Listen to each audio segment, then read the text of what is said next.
Está entrando no ar a Rede Escola, hoje destacando nanotecnologia, tão pequena, mas já tão presente e importante no nosso dia a dia.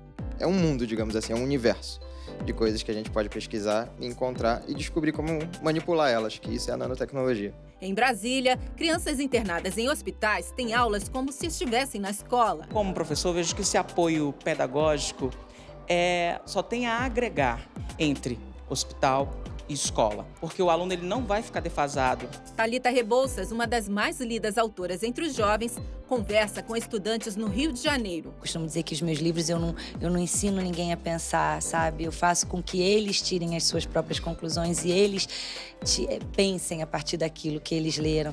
Não ensino nunca o que é certo e errado. Então, ler realmente é muito, muito bom. O museu utiliza um jeito diferente, divertido e moderno de tornar a arte mais próxima das pessoas. Interagir mais com a pintura, porque sem a hashtag eu não teria percebido o que queria dizer o quadro.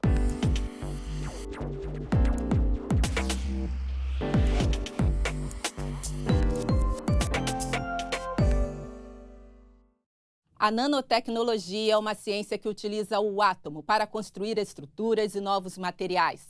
A escala de tamanho utilizada por ela é o nanômetro. Para se ter uma ideia, a medição do nanômetro é feita em escala atômica. Não entendeu? Então vamos tentar desse jeito. O nanômetro é a bilionésima parte do metro. Ainda não dá para dimensionar, né? Então aqui vai mais um exemplo. Uma folha de jornal tem a espessura de 100 mil nanômetros. O importante é saber que a nanotecnologia permite que cientistas desenvolvam materiais e componentes melhores, mais fortes e que ganham propriedades como condução de calor, eletricidade e outros fenômenos. A repórter Emi Lobo foi ao Instituto de Macromoléculas da Universidade Federal do Rio de Janeiro e descobriu que a nanotecnologia tem se tornado uma forte opção de carreira profissional. A nanotecnologia é uma ciência nova, mas já está presente no nosso dia a dia com a indústria automobilística, aeronáutica, farmacêutica, de comunicação, cosmética e até alimentícia. Mas o que é a nanociência? Um nanômetro equivale a 1 bilionésimo de metro e é nesta escala em que são trabalhados os átomos e moléculas. Essas partículas minúsculas, quando manipuladas, são capazes de criar novas estruturas e chegar a resultados inovadores. Você tem efeitos que você não teria em efeitos micrométricos, por exemplo. A prata micrométrica que a gente usa nas bijuterias, ela oxida. Então, ela vai ficando preta, vai perdendo a cor. Quando você está em tamanhos nanométricos, ela não tem essa propriedade, ela não oxida. Já o ouro, por exemplo, é o contrário, né? Ele não é reativo, a gente usa em joias, e em tamanhos nanométricos ele é reativo e gera cor. Dependendo do tamanho nanométrico que ele está, gera cor. Isso é muito visível nos vitrais de igrejas antigas, que eram pintadas com ouro. Esse conhecimento do tamanho nanométrico do ouro data muito antes, né, de Cristo, do conhecimento. A nanotecnologia também pode ser usada a favor do meio ambiente. Aqui, no Instituto de Macromoléculas da UFRJ, os estudantes extraíram o bioativo do orégano e estão usando na plantação de outros temperos para evitar o uso de agrotóxico. A ideia é usar a nanotecnologia para um futuro sustentável. A gente escolheu o orégano pelas ótimas propriedades que o orégano tem. O orégano tem vários óleos essenciais, né? E nesses óleos essenciais você tem os antioxidantes e também desenvolvemos os nutrientes. Então a gente tirou 2 tipos de materiais, um foi capsulado, que é onde estão os nutrientes e é onde tem alguns óleos essenciais contendo fosfato, contendo alguns materiais como cálcio, e o outro são os antioxidantes que nós vamos pulverizar na planta, que ele vai se degradando no solo com a ação da água, né, e da luz, sem causar nenhum mal para o solo. É ótimo a gente ter essa maleabilidade de poder trabalhar com coisas que fazem bem para a humanidade, digamos assim. A gente extrai um material, um bioativo de algo que está presente na nossa vida, está lá na pizza que a gente come, digamos assim, por exemplo. Então, a gente está trabalhando com alimentos funcionais, né? Que a gente, tirando esses nutrientes, esses bioativos dele, a gente consegue fazer outros materiais ou melhorar características de outros materiais para ajudar a humanidade. Pensar pequeno, ou melhor, pensar nano, pode ser um ótimo negócio. O mercado da nanotecnologia é extenso e promissor para quem quer se especializar na área. Uma das grandes diferenças da nanociência para as outras engenharias é a grade curricular, que é multidisciplinar. E foi isso que atraiu Gustavo. Sempre fui muito curioso, no caso. Aí, quando eu estava fazendo o vestibular, eu encontrei o curso de nanotecnologia, encontrei o nome, no caso. Aí eu fui pesquisando e vi que era a parte de pesquisa, uma área de ciência que era multidisciplinar. Eu me descobri aqui dentro. No nosso curso especificamente, que é o único curso de graduação em nanotecnologia do Brasil e da América Latina, eles têm que estudar química, física, biologia, matemática. Então, é mais ou menos o mesmo básico de uma engenharia. O diferencial é que a gente tem a biologia. O futuro disso é promissor, só vai avançando. Quanto mais a gente consegue pesquisar, quanto mais a gente descobre, mais as coisas avançam. Como dizia o pai da nanotecnologia, Richard Feynman, existe muita coisa lá embaixo. Então, a gente tem muito que pesquisar e tem muito para ser encontrado ainda. É um mundo, digamos assim, é um universo de coisas que a gente pode pesquisar, encontrar e descobrir como manipular elas, que isso é a nanotecnologia.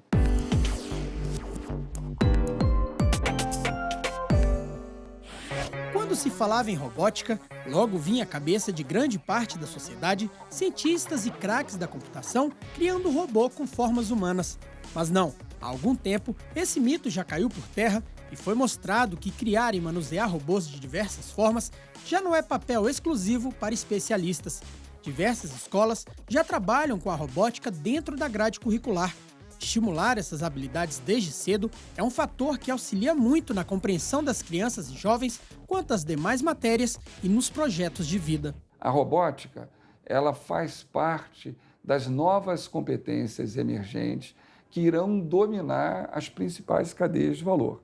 Então, todo o processo de automação, de digitalização, da transformação digital da economia, da inteligência artificial, dos algoritmos, da internet das coisas, tudo se baseia nas competências criadas a partir da robótica. A educação no SESI, por exemplo, foca no mundo do trabalho e intensifica o aprendizado dos alunos baseado em ciência, tecnologia, engenharia, arte, design e matemática. Por isso, eles têm aula de robótica desde o ensino fundamental. Isso na sala de aula também, assim, é nítido a diferença de um aluno que comprou a ideia, que já vem incorporado isso nos treinos, no campeonato, e um aluno que ainda não teve a oportunidade de participar tão efetivamente. Mas você vê que é uma evolução tremenda. Então, ele deixa de ser um aluno que está só recebendo informação para um aluno que está protagonista. Ele está correndo atrás da informação e fazendo a diferença. Além disso, os professores, quando percebem alunos com talento para a robótica, os convidam a fazer parte das equipes, aprofundando ainda mais o trabalho e o conhecimento na área. A partir daí, eles começam a desenvolver e participar de competições regionais, nacionais e até torneios internacionais, como o First Lego League. Nessa temporada, o SESI-DF teve 3 equipes representando o Brasil em competições internacionais. A Lego Field, que foi para o Uruguai, a Albatroid, que cruzou o mundo e foi para a Austrália, e a Olympus, que acabou de chegar dos Estados Unidos. Em comum é que todas elas voltaram com a mala um pouquinho mais cheia. No Uruguai, a gente ganhou o primeiro lugar no design mecânico e ficamos em segundo lugar com 320 pontos no desempenho do robô. A gente tem que apresentar o robô, falar sobre todo o design dele e isso conta muito na apresentação.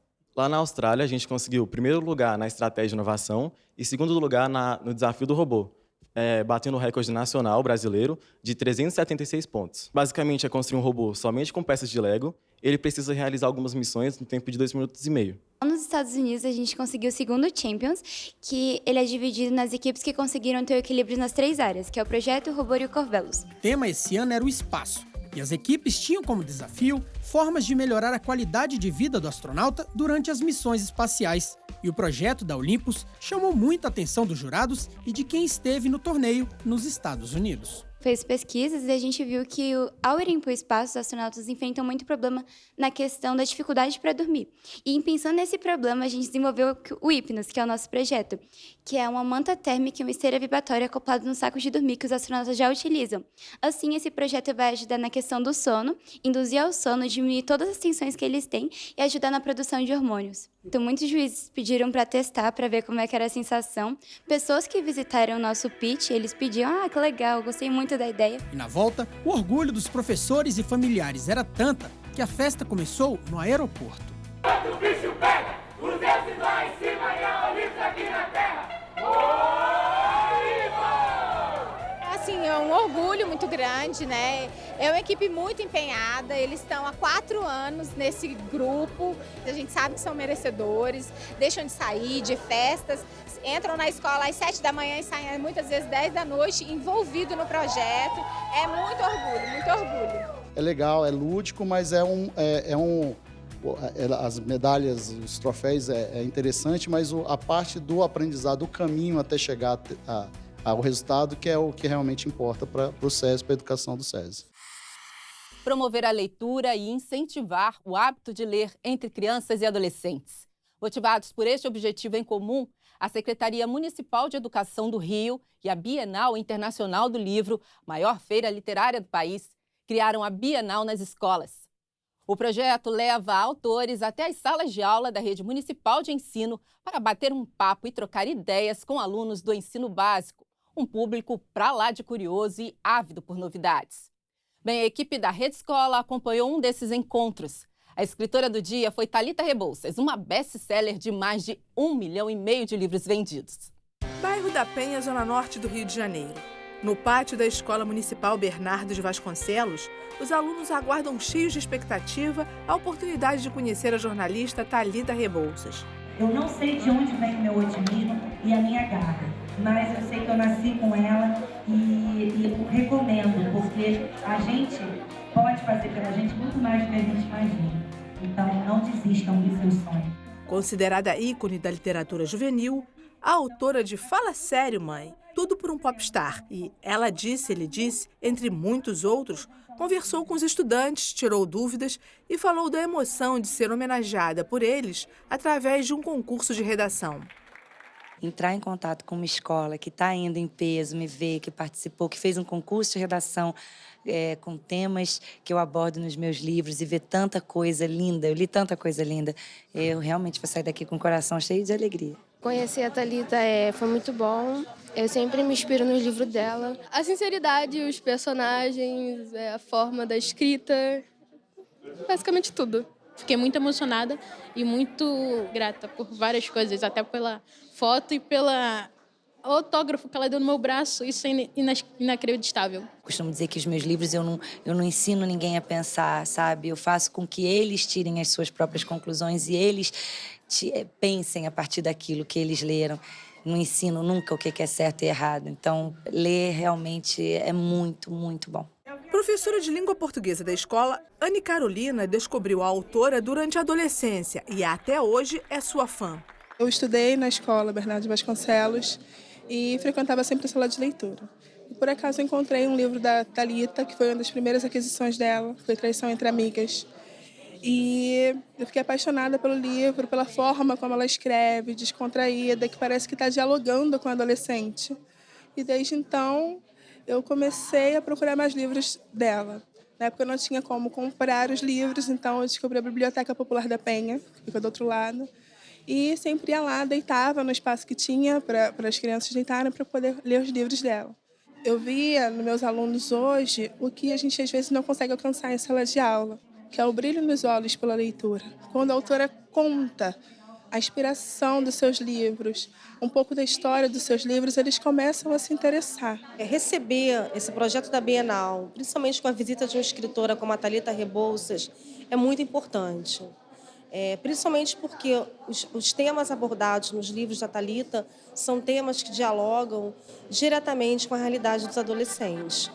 O projeto Bienal nas escolas reforça o posicionamento da Bienal como plataforma de conhecimento, explicou o coordenador de marketing do evento. A gente entende que a leitura tem um papel muito importante no desenvolvimento da sociedade, no desenvolvimento do ser humano, né? De preparar pessoas para o futuro, para o mundo. Então a gente entendeu que seria muito bacana a gente trazer isso de uma outra maneira, fazendo o processo inverso, né? Para que a gente consiga fomentar e contribuir fazendo o nosso papel com a melhoria da educação, do ensino no Brasil todo. Formar leitores é uma coisa da qual eu me orgulho muito. Então, realmente, escrever para jovem é uma coisa que mudou minha vida e eu amo fazer companhia para eles durante esse processo de adolescência que não é fácil.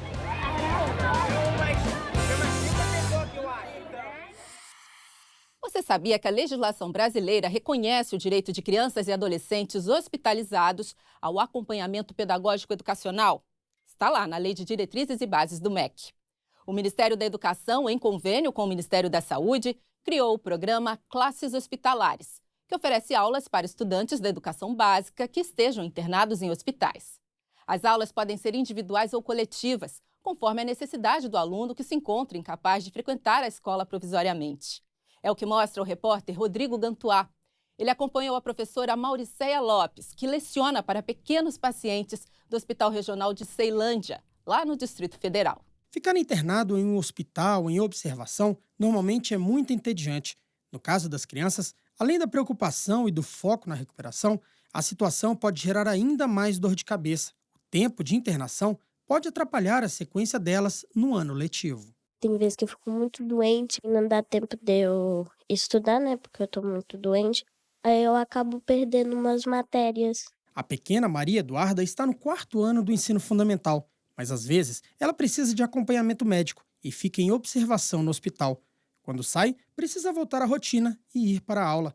E é aí que entra em ação a classe hospitalar, projeto de grande importância para esses pacientes. A classe hospitalar, como é denominada pelo MEC, acontece em vários estados do país. É um atendimento especializado a pacientes em idade escolar que estejam internados em hospitais públicos.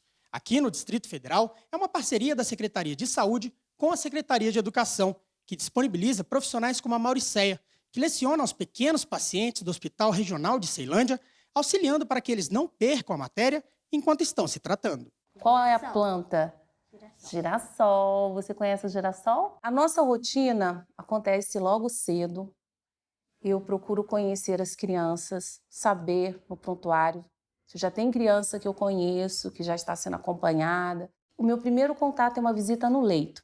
Então eu saio com o meu caderno, a gente tem um livro de registro, e eu saio conhecendo as crianças que eu não conheço ainda, ou cumprimentando as que já estão. Já faço ali uma prévia de onde que ele estuda, qual a série, eu já tomo nota dessas informações, se ele está bem na escola, já converso com a mãe. E quando eu retorno das enfermarias, aí eu já começo a entrar em contato com as escolas. Já combino com eles o horário que eles vão vir. O espaço no hospital disponibiliza material em geral, como alguns livros, lápis, caneta e caderno. Mas o conteúdo é repassado pela escola, que encaminha o material de apoio e o cronograma das aulas, para que o paciente possa ter aula igual ao dos colegas na escola. A gente trabalha muito com a família também, né? Porque eles vão ser esse elo na escola, de ir até lá, buscar as tarefas. E aí, quando os médicos, né, a equipe já passa para a gente já faz esse encaminhamento. Acontece as duas formas, né? Então, eles mandam já o conteúdo que ele vai estar estudando e mandam algumas atividades. Se for crianças que têm atividades xerocadas, ou se for do livro, que eles vêm com a mochilinha com o livro, então eles já indicam as páginas, ou então dizem, olha, vai ter o conteúdo da prova. Já mandam aquele conteúdo, né, o roteiro da prova, e a gente vai estudando cada dia. Tem crianças que às vezes passam bastante tempo, e aí esse acompanhamento faz toda a diferença, porque ela, né, não quebra esse vínculo total com a escola, porque a internação já quebra o vínculo da casa, né, da família, da rotina dela, e esse atendimento consegue restabelecer. A Mariana teve pneumonia e precisou ficar 11 dias internada, exatamente em um dos períodos mais importantes da escola, a alfabetização. E com as aulas na classe hospitalar, ela conseguiu sair com algo a mais, além da cura. Quando eu voltei do hospital, eu cheguei aqui na escola e não perdi conteúdo, porque ela me ensinava muitas coisas dentro do conteúdo que eu não tinha visto na escola. E eu cheguei muito boa aqui, né, na escola, porque eu aprendia lá e do mesmo tempo, tudo que passava lá, passava aqui, né? Quando eu cheguei aqui na escola, eu tava boa, já tava sabendo ler um pouco e escrever um pouco.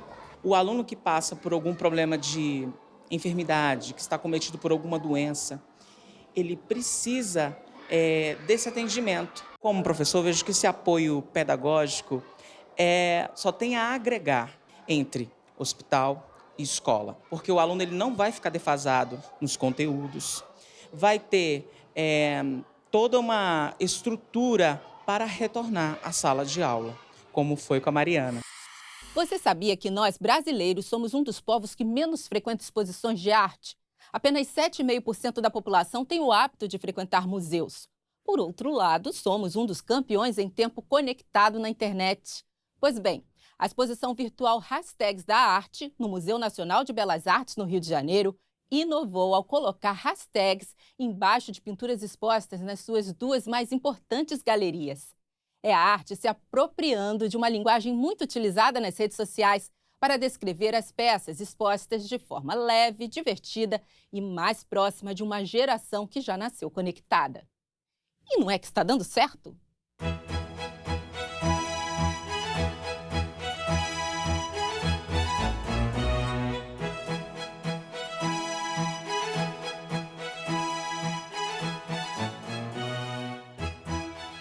Você já imaginou o Dom João VI postando um look do dia antes de vir de Portugal para o Brasil?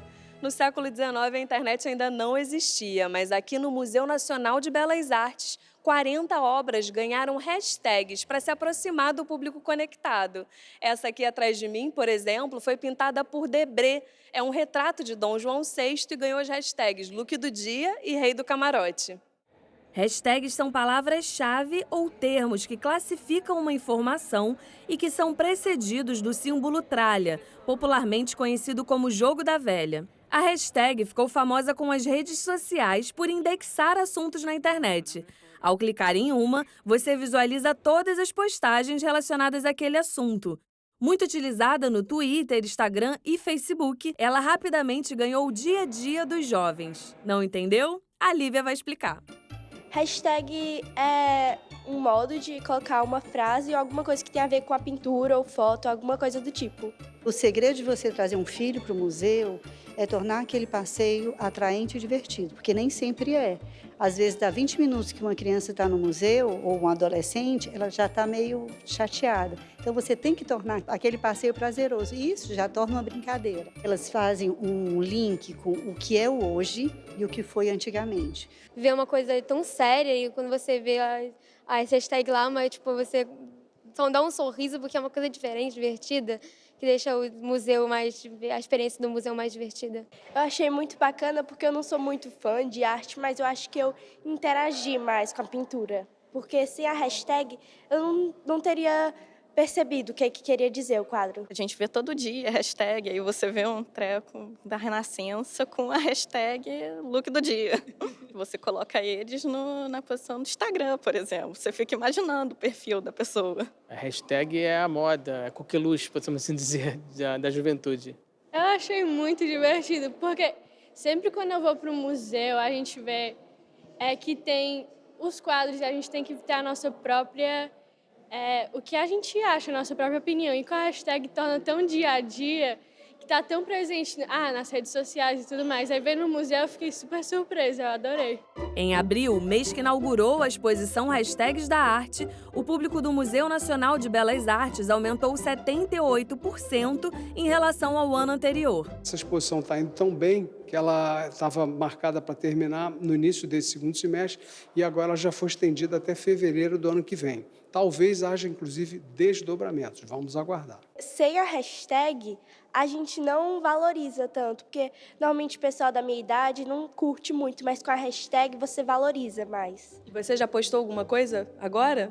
Agora não, mas eu vou postar daqui a pouco. E qual vai ser a hashtag? Hashtag família. Hashtag divertidamente. Hashtag aprendendo mais. E assim a gente encerra a edição de hoje da Rede Escola, a nossa revista com foco exclusivo na educação. Para ver ou rever o programa, se liga no site tvescola.org.br. Acessa lá. Na TV, a Rede Escola vai ao ar toda sexta-feira às 7h, aos sábados às 4h, aos domingos ao meio-dia e às segundas-feiras ao 12h30. Quem vive no Rio, Grande Rio ou Niterói tem Rede Escola toda terça-feira às 8h, na Multirio, canal 26 da NET. Um beijo, a gente se vê!